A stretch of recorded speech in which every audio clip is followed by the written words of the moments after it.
ಅವಾಗ ನಾವೇನ್ ತಪ್ಪು ಮಾಡಿದ್ವಿ, ನಾವು ಸಮಾಜದಲ್ಲಿ ಅವ್ನು ಬದುಕಬೇಕು ಅಂತ ಫೋನ್ ಮಾಡಿ ಕೇಳಿದ್ರೆ ತಪ್ಪ ಆಯ್ತಾ ಅಂತ. ಅಂದ್ರೆ ಯಾವ ಎಕ್ಸಾಮಿಗೆ ಕೋಚಿಂಗ್ ತಗೊಳ್ಳೋದು? ನಾನು ಮ್ಯಾಮ್ KS ಅಂತಾನೆ ಪ್ರಿಪೇರ್ ಆಗ್ತಿದ್ದು. ನನಗೆ ನನ್ನ ಡ್ರೀಮ್ ನಾನು ಒಬ್ಳು AC ನೋ ಅಥವಾ ಒಂದು DISPನೋ ಒಂದು ತಹಶೀಲ್ದಾರ್ ಆಗ್ಬೇಕಂತ ನಂದು ಚಿಕ್ಕ ವಯಸ್ಸಿನ ಡ್ರೀಮ್ ಮ್ಯಾಮ್. ಸಿವಿಲ್ ಸರ್ವಿಸ್ ಮಾಡಬೇಕು.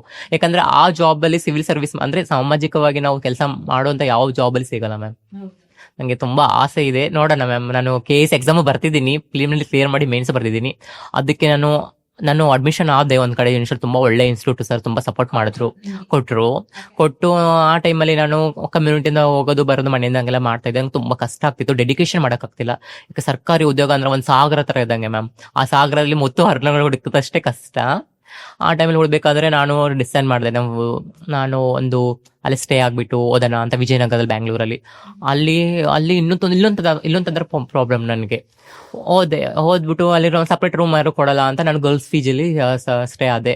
ಗರ್ಲ್ಸ್ ಫೀಜಲ್ಲಿ ಅವರು ನನ್ನ ವುಮೆನ್ ಅಂತ ಡಿಪೆಂಡ್ ಮಾಡ್ಕೋತೀನಿ ಮ್ಯಾಮ್. ನಾನು ಒಮ್ಮೆನೆ ಸರ್ಜರ್ ಆಗಿ ನಾನು ಫೀಮೇಲ್ ಆಗಿದ್ದೀನಿ.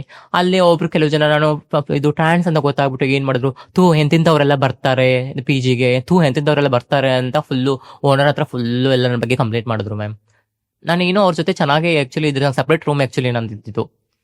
ಒಂಥರ ಕೆಟ್ಟದಾಗ ನಡ್ಕೋತಾ ಇದ್ರು, ಅನ್ನೋದು, ಚೀ ಅನ್ನೋದು, ಒಂಥರ ಕೆಟ್ಟದಾಗೆಲ್ಲ ಮಾತಾಡೋದು, ನನ್ನ ನೋಡಿದ್ರೆ ಒಂಥರ ನಗೋದು, ಲೈಕ್ ಒಂಥರ ಗೇಲಿ ಮಾಡೋ ಹುಡುಗಿರ್ ಮಾಡಿದ್ದು. ಅವ್ರು ಆಕ್ಚುಲಿ ತುಂಬಾ ಮೆಚುರಿಟಿ ಇರೋರು, ಜಾಬ್ ಮಾಡ್ತಾ ಇರೋರು, ಸ್ಟಡಿ ಮಾಡ್ತಾ ಇರೋ, educated, they all are educated ma'am. ಅಂದ್ರೆ ಮೈಂಡ್ ಸೆಟ್ ಶೋ ಆಗ್ತಿತ್ತು.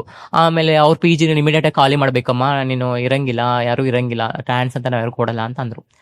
ನಾನು ಟ್ರಾನ್ಸ್ ಅಂತ ನಾನು ನನ್ನ ಐಡೆಂಟಿಫೈ ನನ್ನ ಹತ್ರ ಮೆಡಿಕಲ್ ಟೆಸ್ಟ್ಸ್ ಇದೆ, ಬೇಕಾ ಹಾಸ್ಪಿಟ್ಲ್ ಹೋಗೋಣ ಬನ್ನಿ ಅಂತ ಅಂದೆ. ನಾನು ಟ್ರಾನ್ಸ್ ವುಮೆನ್ ಇದ್ದೀನಿ, ಯಾಕೆ ನೀವು ಜೆಂಡರ್ ಯಾಕೆ ಬಯಸ್ ಮಾಡ್ತೀರಾ, ನನ್ನ ಗುರ್ಸ್ಕೋದು ಹೆಣ್ಣು ಅಂತ. ನಾನು ಇಲ್ಲ, ನೀವು ಬೇರೆ ಏನಾದ್ರು ಕಾರಣ ಕೊಟ್ರೆ ನಾನು ಖಂಡಿತ ಖಾಲಿ ಮಾಡ್ತೀನಿ. ನೀವು ಜೆಂಡರ್ ಒಂದು ಲಿಂಗ ನೀವು ಟ್ರಾನ್ಸ್ ಅಂತ ಅಂದ್ರೆ ಖಾಲಿ ಮಾಡ್ಬೇಕಂದ್ರೆ ಖಂಡಿತ ನಾನು ಮಾಡಲ್ಲ ಅಂತಾನೆ ಹೇಳ್ದೆ ಮ್ಯಾಮ್.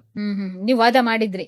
ವಾದ ಮಾಡಿದೆ. ಯಾಕಂದ್ರೆ ಬೇರೆ ಏನಾದ್ರು ರೀಸನ್ ಕೊಟ್ಟಿದ್ರೆ ಬಿಡ್ತಿದ್ನೇನೋ, ಬಟ್ ಅವ್ರ ಜೆಂಡರ್ಗೋಸ್ಕರ ನೀವು ಮಾಡ್ತಾ ಇದ್ದಾರಂತ ನಾನು ಅಲ್ಲೇ ಹಠ ಮಾಡಿ ಕುತ್ಕೊಂಡೆ. ನಾನು ಹೋಗಲ್ಲ, ನೀವು ಪೊಲೀಸ್ ಸ್ಟೇಷನ್ ಕಂಪ್ಲೀಟ್ ಕೊಡಿ ನನ್ಗೆ, ಯಾಕಂದ್ರೆ ನೀವು ಲಿಂಗ ತಾರತಮ್ಯ ಮಾಡ್ತಾ ಇದ್ದೀರಾ ಅಂತ ನಾನು ಬಲವಾಗಿ ಅಲ್ಲೇ ಖಂಡಿಸಿ ಅಲ್ಲೇ ನಿಂತ್ಕೊಂಡೆ ಮ್ಯಾಮ್. ಅಲ್ಲೇ ವಾಯ್ಸ್ ರೈಸ್ ಮಾಡಿದ್ರಿ? ವಾಯ್ಸ್ ತುಂಬಾ ನೋವು, ಎಮೋಷನ್ ಆಗ್ತಿತ್ತು. ನನ್ನ ಫ್ರೆಂಡ್ಸ್ ಎಲ್ಲ ಇದ್ರು, ತುಂಬಾ ಸಪೋರ್ಟ್ ಮಾಡಿದ್ರು. ನನ್ಗೆ ಕೆಲವು ಜನ ನಮ್ಮ ಇನ್ಸ್ಟಿಟ್ಯೂಟ್ ಎಲ್ಲ ತುಂಬಾ ಮಾಡಿದ್ರು. ಬೇರೆ ಕಾರಣಗೋಸ್ಕರ ನೀನು ಹೋದ್ರೆ ಇವತ್ತು ಆ PGಯಿಂದ ಬಿಟ್ಟು ಬೇರೆ PGಗೆ ಹೋದ್ರೆ, ಬೇರೆದವ್ರು ಕರೆದ್ರು ಆಕ್ಚುಲಿ ನಂಗೆ ಆ ಟೈಮಲ್ಲಿ. ಅದ್ ನಾಳೆ ಇವತ್ತು ನಿಂಗೆ ಆದೇ ಅಣ್ಣಯ್ಯ ಬೇರೆದ್ರು ಆಗಲ್ಲ ಅಂತ ಹೆಂಗ್ ಗ್ಯಾರಂಟಿ? ಅಂಬೇಡ್ಕರ್ ಹೇಳಿದಾರಲ್ವಾ, ಎಲ್ಲಿ ನಮ್ಗೆ ಅಣ್ಣ ಅಲ್ಲಿ ಹೋರಾಟ ಮಾಡ್ಬೇಕು, ನಾನು ಅಲ್ಲೇ ಡಿಸೈಡ್ ಮಾಡಿದೆ, ನಾನು ಅಲ್ಲೇ ಇರ್ತೀನಿ ಅಲ್ಲೇ ಅಂದ್ಬಿಟ್ಟು ಮತ್ತೆ ಬೇರೆ ಸಪ್ರೇಟ್ ರೂಮ್ ಕೊಟ್ಬಿಟ್ಟು 1 ವರ್ಷ ಇದ್ದೆ ನಾನು PGಲಿ ಆಕ್ಚುಲಿ ಬ್ಯಾಂಗ್ಳೂರಲ್ಲಿ.